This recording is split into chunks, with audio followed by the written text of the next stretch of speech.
जय श्री राधे कृष्ण दोस्तों। इन तीन महिलाओं को तुलसी को जल भूल से भी नहीं चढ़ाना चाहिए। दोस्तों, एक समय की बात है।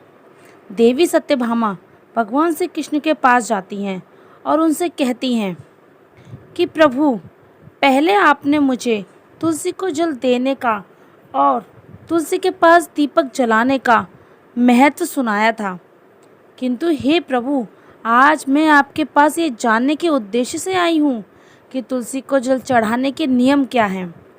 कौन सी स्त्री तुलसी को जल चढ़ा सकती है और कौन सी स्त्री तुलसी को जल नहीं चढ़ा सकती है, इस विषय में मुझे ज्ञान दीजिए। भगवान श्री कृष्ण कहते हैं, हे सत्यभामा, आज तुमने उत्तम प्रश्न किया है। तुलसी को जल देने के महत्वपूर्ण नियम होते हैं। उन नियमों का पालन करते हुए तुलसी को जल देना चाहिए। यदि कोई व्यक्ति इन नियमों का पालन नहीं करता है तो उसे महापाप लगता है। देवी लक्ष्मी उसके घर का त्याग करके चली जाती हैं। हे प्रिय, आज मैं उन तीन स्त्रियों के बारे में बताने वाला हूँ जिन्हें तुलसी को जल नहीं चढ़ाना चाहिए। इन स्त्रियों को तुलसी को जल देने का कोई शुभ फल प्राप्त नहीं होता है। उल्टा इनके द्वारा तुलसी को जल चढ़ाने पर उन्हें महापाप ही लगता है। तुलसी को जल चढ़ाने के नियम बताने के पूर्व मैं आपको एक सुनंदा का प्राचीन इतिहास सुनाता हूँ, जिसे आप ध्यान से सुनिए। जो भी स्त्री इस प्राचीन कथा का श्रवण करती है उसे तुलसी को 100 वर्षों तक जल देने का पुण्य प्राप्त होता है। इस कथा को जो भी ध्यान से सुनता है और इसका प्रचार करता है उसके दुखों का नाश होता है और उसकी दरिद्रता दूर हो जाती है। देवी सत्यभामा कहती हैं, हे स्वामी, आपके मुख से इस कथा का श्रवण करना बड़े सौभाग्य की बात है। कृपया आप मुझे वह कथा कहिए, मैं इसे ध्यान से पूरा अवश्य सुनूंगी। दोस्तों, फिर भगवान श्री कृष्ण देवी सत्यभामा को वह कथा सुनाने लगते हैं। इस कथा को आप ध्यान से पूरा अवश्य सुनिए, क्योंकि आधा अधूरा ज्ञान घातक हो सकता है। तो चलिए आपको सुनाते हैं वह कथा। भगवान श्री कृष्ण कहते हैं, हे देवी सत्यभामा, पूर्व काल की बात है। दक्षिण देश में एक अत्यंत शोभायामन नगरी थी। उस नगरी में सुदेव नाम का एक ब्राह्मण निवास करता था। सुदेव बहुत ही बुद्धिमान और शास्त्रों में पारंगत था। उसने वेदों का भी अध्ययन किया हुआ था। उसी के नगर के पास अन्य एक नगर था। उस नगर में ध्यान नाम का एक विद्वान ब्राह्मण था। उसकी एक पुत्री थी जिसका नाम सुनंदा था।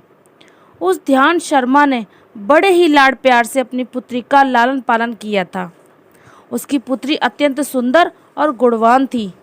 जब सुनंदा विवाह के योग्य हुई तो ध्यान शर्मा को अपनी पुत्री के विवाह की चिंता सताने लगी। इसलिए उसने अपनी पत्नी से कहा, हे प्रिय, हमारी पुत्री अब जवान हो चुकी है, इसलिए अब इसका विवाह हमें कर देना चाहिए। तब उसकी पत्नी कहती है, हे स्वामी, मेरी दृष्टि में एक विद्वान ब्राह्मण है जिनका नाम सुदेव है। मैं तो कहती हूँ हमारी पुत्री का विवाह उन्हीं श्रेष्ठ ब्राह्मण के साथ करा दिया जाए। उनके साथ विवाह करके हमारी पुत्री सुखी जीवन व्यतीत करेगी। ध्यान शर्मा कहता है, हे प्रिय, तुम ठीक कहती हो। मैंने भी सुदेव जी के विषय में बहुत सुना है। हम हमारी पुत्री का विवाह उन्हीं के साथ करेंगे। मैं कल ही उनके पास अपनी पुत्री का विवाह का प्रस्ताव लेकर जाता हूँ। फिर ध्यान शर्मा अपनी पुत्री के विवाह का प्रस्ताव लेकर सुदेव के घर पर जाते हैं। सुदेव घर में अपने माता पिता की सेवा कर रहा होता है।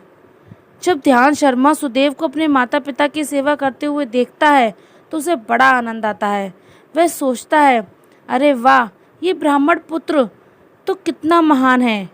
ये तो बड़ी प्रसन्नता से अपने माता पिता की सेवा कर रहा है। जब ध्यान शर्मा को सुदेव द्वार पर खड़ा देखता है तो उनका स्वागत करता है और कहता है, हे विप्र, आप पधारिए, आपका स्वागत है। कहिए, मैं आपकी किस प्रकार से सहायता कर सकता हूँ? सुदेव का अतिथि सत्कार देखकर ध्यान शर्मा बहुत प्रसन्न हो जाता है। वह देखता है कि सुदेव का घर अत्यंत पवित्र और शुद्ध होता है। उसके घर के सामने तुलसी का पौधा होता है और घर के अंदर भगवान विष्णु की प्रतिमा रखी हुई होती है। इससे ध्यान शर्मा को विश्वास हो जाता है कि सुदेव ही उसकी पुत्री के लिए सर्वोत्तम वर है। फिर ध्यान शर्मा सुदेव से कहता है, हे विप्र, आज मैं आपके पास मेरी पुत्री के साथ आपके विवाह का प्रस्ताव लेकर आया हूँ। मेरी पुत्री के लिए आपके समान श्रेष्ठ वह कहीं और नहीं मिल सकता। सुदेव के माता पिता भी ये बात सुनकर प्रसन्न हो जाते हैं और सुदेव को विवाह के लिए मना लेते हैं। फिर सुदेव भी विवाह के लिए तैयार हो जाता है। विवाह का मुहूर्त तय किया जाता है और एक पवित्र स्थान पर सुदेव और सुनंदा का विवाह संपन्न किया जाता है। सुनंदा की सुंदर और मनमोहक रूप को देखकर सुदेव बहुत प्रसन्न होता है। सुनंदा अत्यंत गुणवान और चरित्रवान स्त्री थी। विवाह के बाद जब सुनंदा सुदेव के घर पर जाती है तो वह अपने माता पिता और पति की बड़ी सेवा करती है।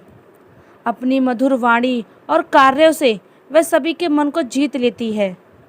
सुनंदा के ससुराल वाले भी उसके कार्य से बहुत संतुष्ट रहते हैं। सुनंदा नित्य अपने पति से पहले जागकर घर का आंगन साफ करती थी, फिर घर के अंदर की सफाई करती थी, स्नान किया करती थी। स्नान करके वह नित्य तुलसी को जल देती थी और फिर पूजा घर में जाकर भगवान विष्णु और माँ लक्ष्मी की पूजा किया करती थी। फिर भोजन बनाकर उसमें तुलसी पत्र डालकर भगवान विष्णु को भोग लगाया करती। उसके बाद वह अपने पति को भोजन कराकर फिर खुद भोजन किया करती। रात को वह पति के चरण दबाकर उसके सो जाने के बाद ही सोने जाया करती थी। सुनंदा के अंदर एक पवित्रता नारी के सभी लक्षण थे और वह अपने पति को भी परमेश्वर मानकर उनकी सेवा करती थी। सुनंदा ने कभी अपने पति के अलावा अन्य पुरुष के विषय में विचार नहीं किया था। वह सत्य धर्म का पालन करने वाली और धर्म कार्य करने वाली पवित्र स्त्री थी। उसने कभी कोई अशुभ कार्य नहीं किया।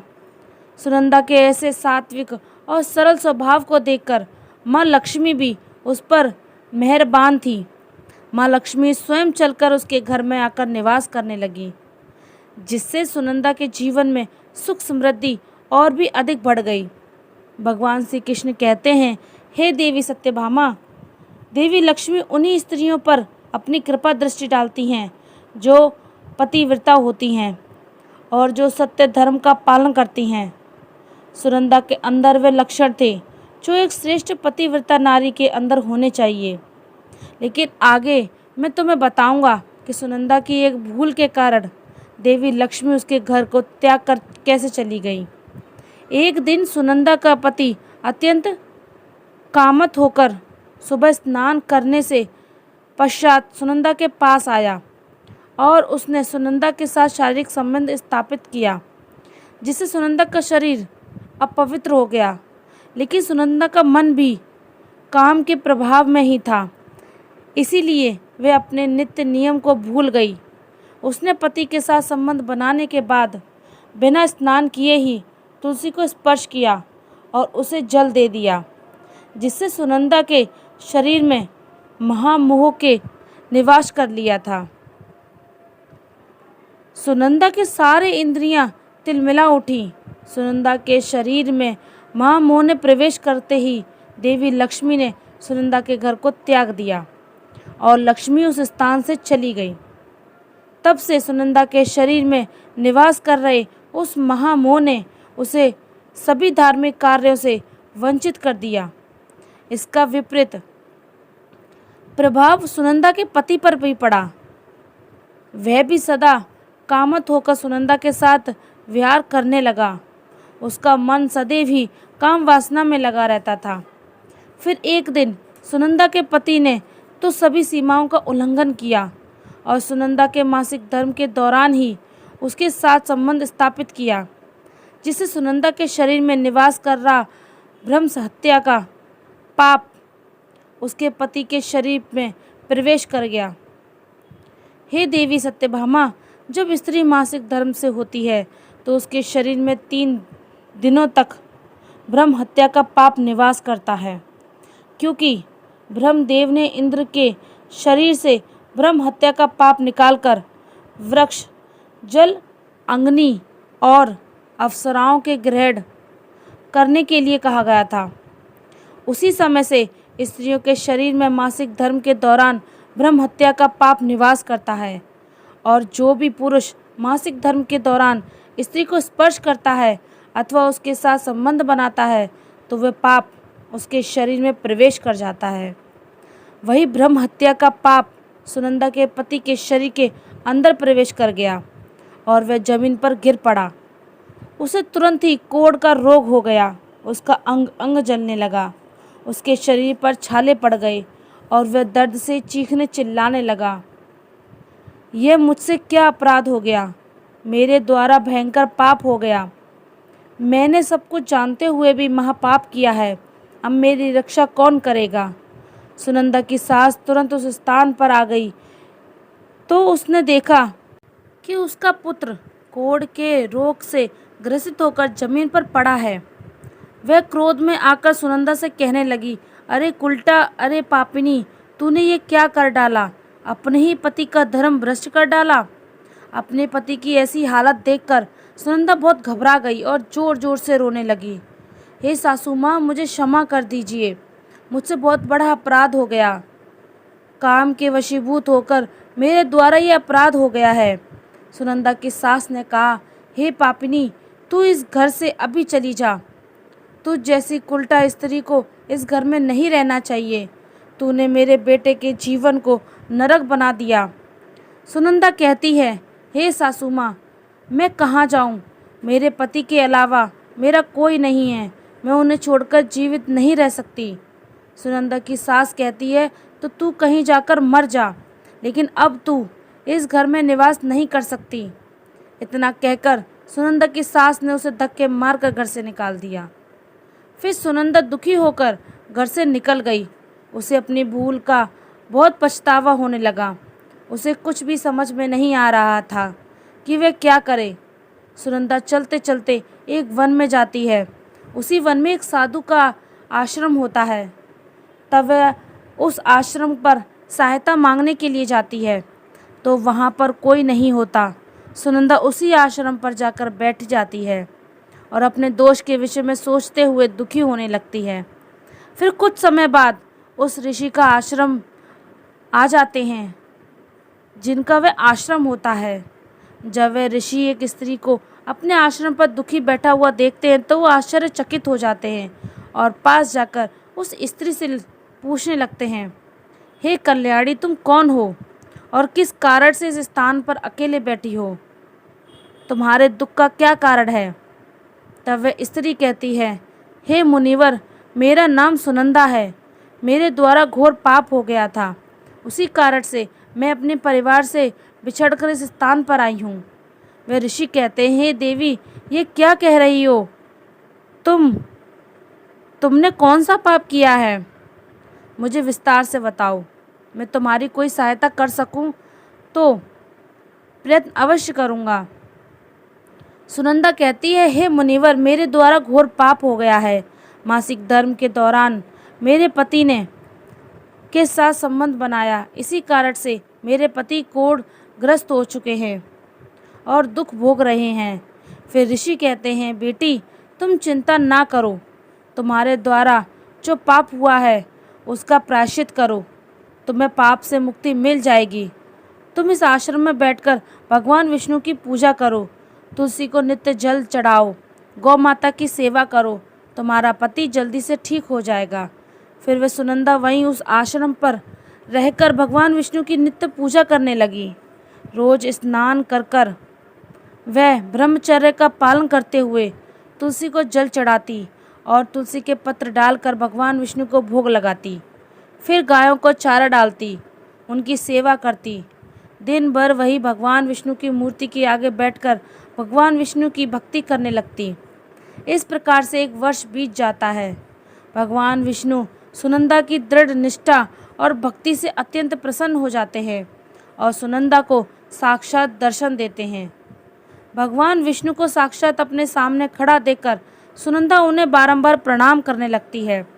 तब भगवान विष्णु सुनंदा से कहते हैं, हे पुत्री, तुमने बड़ी ही श्रद्धा से और भक्ति से भाव से मेरी आराधना की है, इसलिए मैं तुम पर प्रसन्न हूँ। कहो, तुम्हारी क्या कामना है? तब सुनंदा कहती है, हे प्रभु, कृपया मुझे बताइए कि मेरे किस दोष के कारण मेरे अंदर काम का वास हो चुका है, जिस कारण से मेरे द्वारा घोर पाप हुआ और मेरे पति को कोढ़ का रोग हो गया। भगवान विष्णु कहते हैं, हे पुत्री, अब तुम ध्यान से सुनो। तुम्हारे द्वारा अनजाने में ही एक पाप हुआ था, जिस कारण से तुम्हारे अंदर महापाप और महामोह ने प्रवेश कर लिया था। एक दिन तुमने अपने पति के साथ संबंध बनाने के बाद बिना स्नान किए ही तुलसी को जल दिया था। पति पत्नी जब रात्रि क्रिया करते हैं तो उनका शरीर अपवित्र हो जाता है और ऐसी अवस्था में तुलसी को कभी स्पर्श नहीं करना चाहिए। तुलसी लक्ष्मी का ही रूप होती है। तुमने अपवित्र अवस्था में ही तुलसी को जल अर्पण किया था, जिस कारण से देवी लक्ष्मी तुम्हारे घर का त्याग कर कर चली गई और फिर महामोह ने तुम्हारे अंदर प्रवेश कर लिया। उसी महामोह के कारण तुम्हारे और तुम्हारे पति के अंदर काम का प्रभाव अधिक बढ़ गया और मासिक धर्म के दौरान स्त्री के साथ संपर्क बनाने से तुम्हारे पति को कोढ़ का रोग हो गया। वह सुनंदा कहती है, हे प्रभु, अनजाने में मुझसे ये बड़ा पाप हो गया था। अब इस पाप का क्या प्रायश्चित है?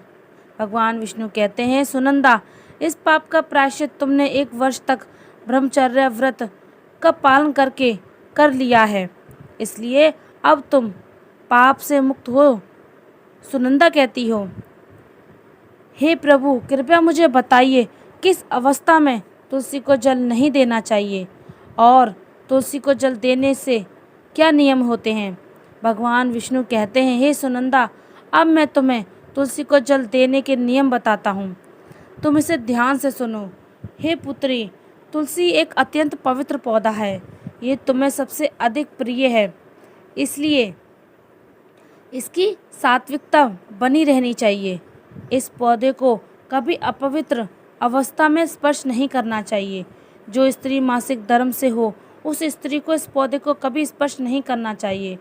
मासिक धर्म के दौरान स्त्री के अंदर में ब्रह्म हत्या का पाप होता है। ऐसे में स्त्री को तुलसी को जल नहीं देना चाहिए। किसी भी स्त्री और पुरुष को संबंध बनाने के बाद तुलसी को पौधे को स्पर्श नहीं करना चाहिए और न ही इसे जल देना चाहिए। संबंध बनाने पर स्त्री और पुरुष का शरीर अपवित्र हो जाता है। ऐसी अवस्था में तुलसी के पौधे को स्पर्श करने पर दोष लगता है। देवी लक्ष्मी ऐसे स्थान से चली जाती हैं। हे पुत्री, जो स्त्री अपने पति का त्याग करके चली गई, जो विवाह के पश्चात अपने पति को छोड़कर दूसरे पुरुष के साथ निवास कर रही हो, ऐसी स्त्री को भी तुलसी को जल नहीं चढ़ाना चाहिए। तुलसी की पूजा करने का अधिकार केवल पतिव्रता स्त्री को ही है। जो स्त्री असती होती है, उसे तुलसी को जल नहीं चढ़ाना चाहिए। हे सुनंदा, अब मैंने तुम्हें तुलसी को जल देने के संबंध में महत्वपूर्ण नियम बताए हैं, तुम इसे ध्यान में रखो। तब सुनंदा कहती है, हे प्रभु, मेरे पति कोढ़ के ग्रस्त हैं, कृपया करके मेरे पति को रोग से मुक्त कीजिए। तब भगवान विष्णु कहते हैं, हे सुनंदा, तुमने इस तुलसी के वृक्ष की 1 वर्ष तक पूजा की है। यह अत्यंत पवित्र पौधा है। अब तुम इसके पत्ते के ले जाकर अपने पति को खिला दो, वह रोग और पापों से मुक्त हो जाएगा। इतना कहकर भगवान विष्णु अंतर्ध्यान हो जाते हैं। यह सुनकर सुनंदा बहुत प्रसन्न हो जाती है और भगवान विष्णु को बारंबार प्रणाम करके धन्यवाद देती है। तब भगवान श्री कृष्ण कहते हैं, हे सत्यभामा, इसलिए इन अवस्थाओं में स्त्रियों को तुलसी को जल नहीं चढ़ाना चाहिए और न ही तुलसी को स्पर्श करना चाहिए, अन्यथा इसके अशुभ परिणाम हो सकते हैं और अशुभ परिणाम भोगने पड़ सकते हैं। जैसा सुनंदा के साथ हुआ था।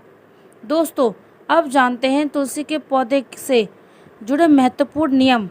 शास्त्रों के अनुसार सोमवार, बुधवार और रविवार का दिन तुलसी का पौधा लगाने के लिए बहुत शुभ होता है। लेकिन पौधा लगाने के लिए बहुत शुभ होता है, लेकिन ग्रहण काल में अर्थात सूर्य ग्रहण, चंद्र ग्रहण आदि दिनों में तुलसी का पौधा कभी नहीं लगाना चाहिए। तुलसी के पौधे को मिट्टी के गमले में लगाना श्रेष्ठ होता है। घर के मुख्य द्वार के सामने एक सुंदर गमले में तुलसी का पौधा लगाना चाहिए। तुलसी के गमले को हमेशा जमीन पर अथवा किसी ऊंची जगह पर रखना चाहिए, लेकिन इसे कभी लटका कर नहीं रखना चाहिए। तुलसी के पौधे में अच्छी मिट्टी का प्रयोग करना चाहिए। अशुभ स्थानों की मिट्टी कभी तुलसी के गमले में नहीं डालनी चाहिए, जैसे शमशान, नाली या शौच वाले स्थानों में की मिट्टी प्रयोग में नहीं लानी चाहिए।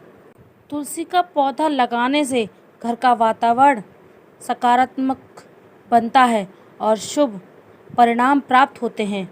अगर तुलसी का पौधा आंगन में लगाया जाता है तो ये बहुत शुभ होता है। तुलसी का पौधा कभी भी दक्षिण पूर्व की दिशा में कभी नहीं लगाना चाहिए। यह अग्नेय दिशा है। यह दिशा में तुलसी का पौधा रखने से जल्दी सूखने लगता है। तुलसी के पौधे को कभी भी अंधकार में नहीं रखना चाहिए। शाम के समय इसके पास दीपक जलाना चाहिए। इसके अलावा तुलसी के पौधे को चुनरी जरूर बांध देना। चुनरी के बिना तुलसी का पौधा अधूरा माना जाता है।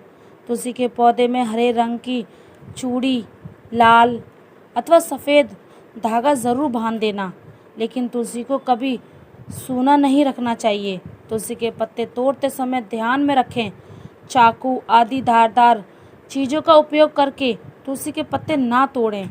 तुलसी के पत्ते उंगलियों से ही तोड़ते हैं। तुलसी के पौधे की कभी टहनी नहीं तोड़नी चाहिए। थोड़ा अधिक समय लग सकता है, लेकिन तुलसी का एक एक पत्ता ही तोड़ना चाहिए। जितने आवश्यक हैं उतने ही पत्ते लेने चाहिए। पत्ते तोड़ते समय नाखूनों का प्रयोग भी नहीं करना चाहिए। इससे स्त्री का सौभाग्य नष्ट होता है और दुर्भाग्य आता है। एकादशी के दिन तुलसी के पत्ते कभी नहीं तोड़ने चाहिए। एकादशी एक दिन पहले ही तुलसी के पत्ते तोड़कर रखने चाहिए। सूर्य ग्रहण, चंद्र ग्रहण के दौरान भी नहीं छूना चाहिए। किसी भी दिन शाम के समय तुलसी के पत्ते नहीं तोड़ने चाहिए। शाम को तुलसी निद्रा अवस्था में होती है। ऐसे समय पर तुलसी के पत्ते तोड़ना पाप माना जाता है। आपको ये कथा कैसी लगी कमेंट करके अवश्य बताइए।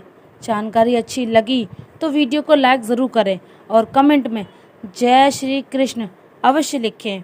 साथ ही चैनल को सब्सक्राइब करें ताकि ऐसे ही आध्यात्मिक जानकारी आपको प्राप्त हो सके। आप सभी का धन्यवाद।